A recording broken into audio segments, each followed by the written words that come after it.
it comes in cycles, no? Na talagang, ay, nako, kulang sa kamatis, kulang sa supply, ang mahal-mahal ng kamatis, hindi mo na tayo bibili. O ngayon, bagsak naman ang presyo ng kamatis. Sabi nga nun, nasa 4 pesos na lang daw ang farm gate price ng kamatis. At eto ngayon, ang spokesperson po ng Department of Agriculture, Ginoong Arnel de Mesa, ang sinasabi niya, ito ang malapit na yung cold storage facilities. Itong mega cold storage facilities sa Taguig by 2026, ang capacity daw nito 5,000 metriko tonelada. Ang problema ba po natin ay talaga ng kakulangan. It will be solved by CSF, itong cold storage facilities. Sir Jason. Good morning po. Tinanong natin yung mga kasama natin na may mga cold storage. Ang sabi nila kasi, unlike yung onions, may tamang temperature, pwede siyang ma-stock for several months. Yung tomato, Kamatis. unfortunately, tinry nila in 2 weeks, nabulok din eh. Correct. So, kailangan siguro pag-isipan kung anong klaseng post-harvest facility ang ilalagay mo sa kamatis. Pero yun nga, nasabi nyo, it's a cycle. Ang problema talaga ngayon, kailangan may mga bumili. Kasi otherwise, wala, talagang masisira. malulugi yung ating mga farmers in the coming days and weeks.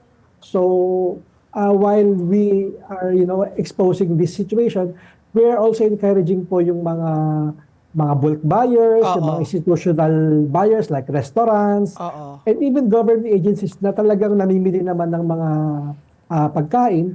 Why not go directly po sa mga farms para bumili sila and bilhin po kahit sa 10 pesos para break even man lang yung farmers natin dahil yung at 4 pesos po talagang lugi po talaga. Pero Sir Jason, last month po, tumaas po ang kamatis, naalala ko yan December, January, umabot sa 300, 350.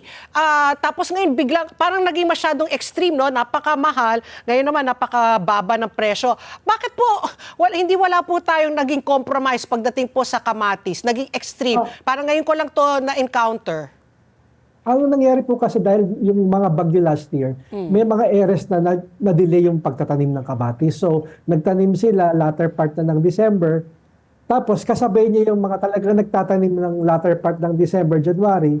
Nagkataon, pagdating sa February, sabay-sabay po yung harvest. Kaya mataas nung January dahil talagang limited po yung supply. Talagang, alam naman natin sa farm gate, ang nagtatakda traders. Nung talagang kulang, tinaas nila sa farm gate kasi some farmers receive 100, 120. That's good, Pero tinaas nila yan para ma-justify yung doble patong naman sa Manila, ng presyo ng kamatis. Sabi niya nga 300. Ngayong first week ng February, second week, nagkataon po, sabay-sabay umani yung na-delay, tsaka yung normal na nagtanim talaga ng November, December.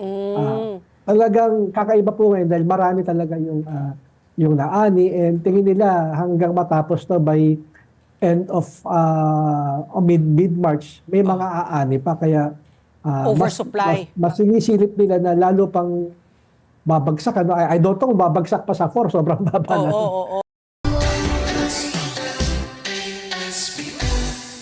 Let's get together. Sunday 25.